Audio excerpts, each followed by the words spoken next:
Hello friends.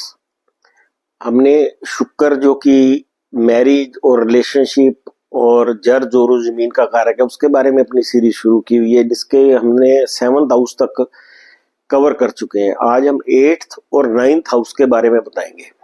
आज के lecture की खास बात ये रहेगी कि हम कुछ टिप्स मैरिज लाइफ को, अपने औलाद होने के लिए, मैरिज लाइफ के लिए और पैसे के लिए जो दिक्कतें आ रही हैं, फाइनेंशियल इश्यूज अगर शुक्र के कारण आ रहे हैं, वीनस के कारण हमें, तो आज हम आपको कुछ जेम्स की टिप्स भी देंगे जो कि आपको बहुत ही यूजफुल रहेंगी, जो कि आपको कहीं ये किसी भी जगह पे ये लेक्चर में नहीं मिलेंगे या किसी बुक के अंदर। और दूसरा, पूजा हवन वगैरह भी मैरिज लाइफ औलाद के लिए नहीं हो रही है, कुछ और भी जो मैरिज लाइफ की बहुत सी दिक्कतें हैं उसके लिए क्या पूजा की जाए जिससे कि आपको इमीडिएट रिलीफ मिल जाए, आज ये ऐड करेंगे। और थोड़ा सा हम शुक्र के बारे में थोड़ा सा स्नैपशॉट बता देंगे। कई लोग जो है डायरेक्ट यही लेक्चर देखेंगे ताकि उनको कोई दिक्कत ना आए पूरा लेक्चर समझने में। शुक्र ही हमारा जर जोरू और जमीन का कारक है। अगर जर जोरू जमीन के सुख तभी मिलते हैं अगर शुक्र अच्छा होता है। शुक्र हमारा एक तरफ की सोच का कारक है। अगर ये पॉजिटिव हो गया तो जिंदगी के अंदर बहुत कुछ देगा। सिर्फ शुक्र की सोच पॉजिटिव होने से हमारे सभी के साथ, दोस्तों के साथ रिलेशन, हस्बैंड के साथ रिलेशन, क्योंकि शुक्र पॉजिटिव कब होगा, जो कि मैंने पहले भी लेक्चरों में बताया था। अगर 1 से 12 की गिनती से 1 से 12 की गिनती करेंगे, 3 4 5 6 7 8 9 10 11 12, अगर कुंडली में कहीं भी बुध पहले होगा शुक्र बाद में होगा तो इसमें केतु का पॉजिटिव असर आ जाएगा। केतु का पॉजिटिव असर आने से व्यक्ति पॉजिटिव हो जाएगा, बड़ा डिप्लोमेट हो जाएगा, अपने रिलेशनशिप को डिप्लोमेसी तरीके से हैंडल करेगा। अगर उसके अंदर शुक्र पहले आ गया और बुध बाद में आ गया तो उसके अंदर राहु की नेगेटिविटी, बदनीयति ऐड हो जाएगी। व्यक्ति किसी पे भरोसा नहीं करेगा, घर वाले पे भी भरोसा नहीं करेगा, हर वक्त यही देखता रहेगा भाई, उसके डिटेक्टिव उसके पीछे लगा देगा, देखता रहेगा भाई किसी इधर उधर कहीं किसी चक्कर में तो नहीं फंसा हुआ है। तो विश्वास भी बहुत जरूरी है, जो कि अदरवाइज इस चक्कर में खराब हो जाएगा। फिर हमने बताया था कि अगर सूर्य शनि को देख रहा हो तो भी शुक्र खराब हो जाता है, शुक्र बर्बाद हो जाता है। मियाँ बीबी में से कोई बीमार हो जाता है या सेक्स के काबिल नहीं रहते।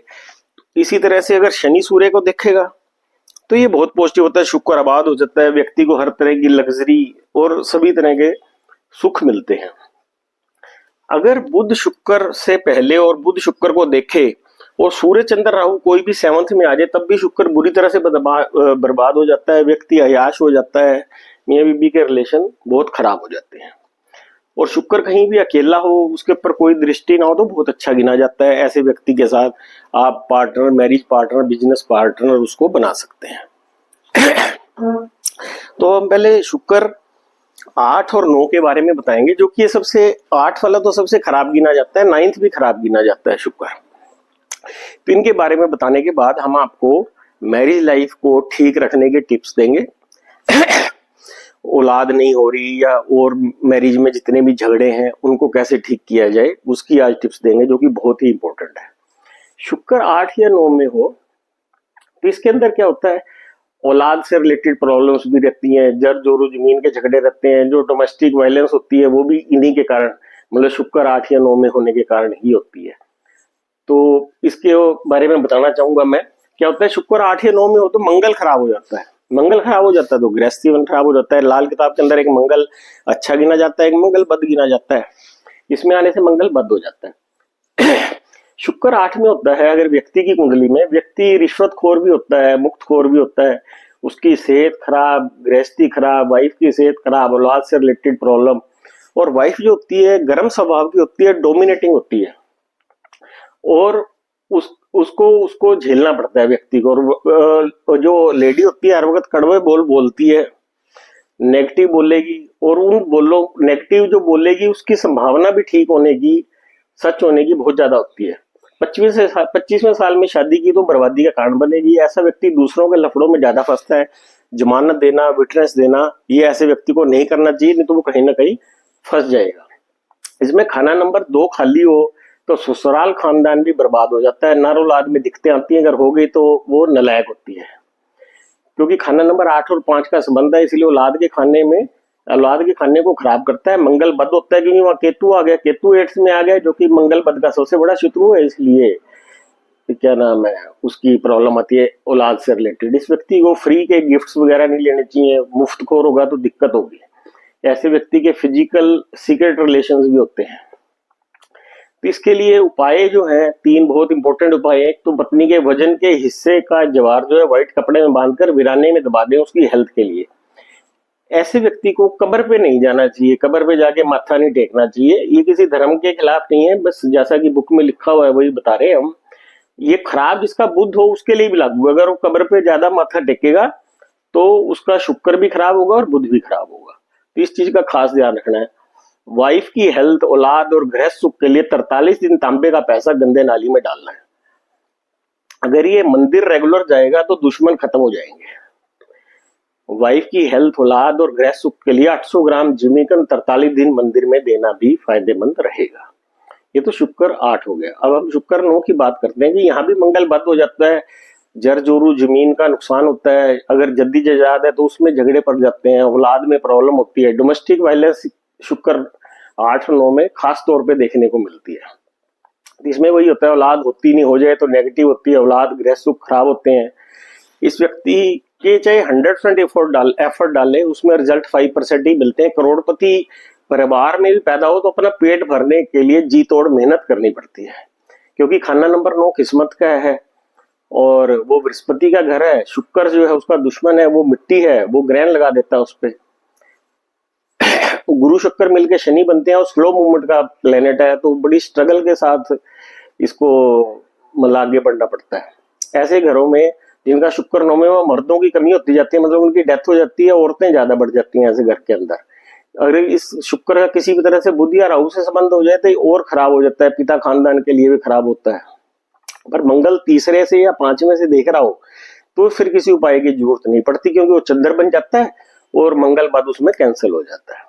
इसके लिए और इसका अगर ये शुक्र या राहु के साथ, बुध या राहु के साथ संबंध बन जाता है, ऐसा व्यक्ति नशों में भी चला जाता है।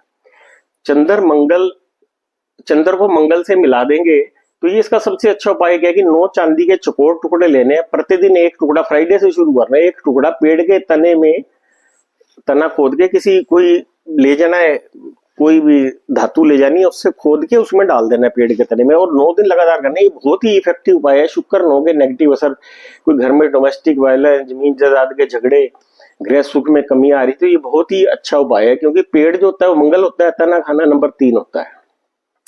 दूसरा उपाय है कि मकान जब भी बनाए, मकान की नींव में चांदी की डिब्बी में शहद भर के उसके अंदर दबा दें। और औरत जो है, लेडीज, वो सेहत के लिए चांदी की चूड़ी में लाल मीना लगा के पहन सकती है। ये तो हो गए शुक्र 8 और 9 के उपाय। अब इसके अंदर मैं बेसिकली बताना चाहूंगा इसके लिए पूजा एंड जेम हम क्या यूज कर सकते हैं। कहीं पे भी मैरिज लाइफ में कोई भी दिक्कत आ रही हो, औलाद होने में दिक्कत आ रही हो, शादी देर से हो रही हो, तो उसके लिए बगलामुखी की पूजा करानी है हमने। कहीं भी जो बगलामुखी के सिद्ध पीठ है वहां जाके बगलामुखी की पूजा कराने से ये सबसे इफेक्टिव है। इससे शादी में देरी हो रही हो, मैरिज के बाद दिक्कतें आ रही हो, या औलाद होने में दिक्कत आ रही हो, तो बगलामुखी पीठ पे जाके बगलामुखी की हवन कराएं, तो इससे आपको बहुत अच्छे रिजल्ट मिलेंगे। ये बगलामुखी की पूजा शत्रुओं के लिए भी होती है और ये बहुत जगह काम आएगी आपको, बट स्पेसिफिकली ये मैरिज लाइफ के लिए बहुत अच्छा है बगलामुखी की पूजा कराना। तीसरा, इसके लिए मैं बताना चाहूंगा अब आपको 3 तरह के जेम्स: गोमेद, लहसुनिया, मूनस्टार, मूनस्टोन। अगर पत्री में चंद्र शुक्र किसी भी तरह से आपस में संपर्क बना रहा हो तो व्यक्ति के को स्पर्म संबंधी दिक्कतें आएंगी। लेडीज को अपनी हेल्थ से रिलेटेड पीसीओडी, इस तरह की दिक्कतें आएंगी। यूट्रस से रिलेटेड प्रॉब्लमें आएंगी, या सास और बहू की आपस में नहीं बनेगी, मतलब इस तरह। और माइंड भी काफी परेशान रहता हो, माइंड में चिंताएं रहती हो, मैरिज लाइफ के अंदर एंग्जाइटी रहती हो, तो भी हम मून स्टोन को पहन लेंगे तो हमें बहुत अच्छे रिजल्ट्स मिलेंगे। एक तो ये है। दूसरा ये है कि जैसे लेडीज की पथरी में मंगल के साथ राहु का संबंध हो जाए तो लाइफ में अलग तो नहीं होते व्यक्ति, तलाक वगैरह नहीं होता, बट रेगुलर डिस्टर्बेंस बनी रहती है, छोटी छोटी बातों पे झगड़ा होता रहता है। अगर इस तरह के कोई भी हालात हो तो गोमेद लेडी को पहन लेना चाहिए। अगर शादी के बाद तलाक, अलगाव या किसी भी तरह की सुख में कमी आ रही है और शुक्र का केतु के साथ या मंगल का केतु के साथ संबंध है, औरतों की पत्री में मंगल का केतु के साथ संबंध और आदमियों की पत्री में शुक्र का केतु के साथ संबंध बन जाए तो लहसुनिया पहनना चाहिए। जो अलगाव की स्थिति है, एक दूसरे के पार्टनर के अंदर इंटरेस्ट ना होना होता है, उनमें अट्रैक्शन खत्म हो जाती है, एक दूसरे के अंदर कोई किसी भी तरह का कोई ना फिजिकल मेंटल कोई कंपेटेबिलिटी और इंटरेस्ट नहीं रहता, तो उनको लहसुनिया पहनना चाहिए। थर्ड ये कि आपस में बहुत ज्यादा झगड़े हो रहे हो, हर बात में बहस, खूब लड़ाई झगड़े, तो वो एक तो बगलामुखी की पूजा से ही ठीक होंगे, क्योंकि बगलामुखी पूजा मंगल को ठीक करती है। उसके लिए हम मूंगा भी पहन सकते हैं। तो ये उपाय करेंगे आप, इनको, ये ट्राई टेस्टेड है, आप इन्हीं को करें, आपको जरूर इनके बेनिफिट्स मिलेंगे। आप सभी लोग इस चैनल को सब्सक्राइब करें ताकि आपको घर बैठे ही उपाय मिल जाए, आपको कहीं इधर उधर धक्के ना खाने पड़े इधर ज्योतिषियों के पास। तो मैं आपको हर वीडियो आप तक पहुंचे, वो किसी ना किसी यूज की होगी हर वीडियो जो भी मैं डालूंगा। Thank you very much.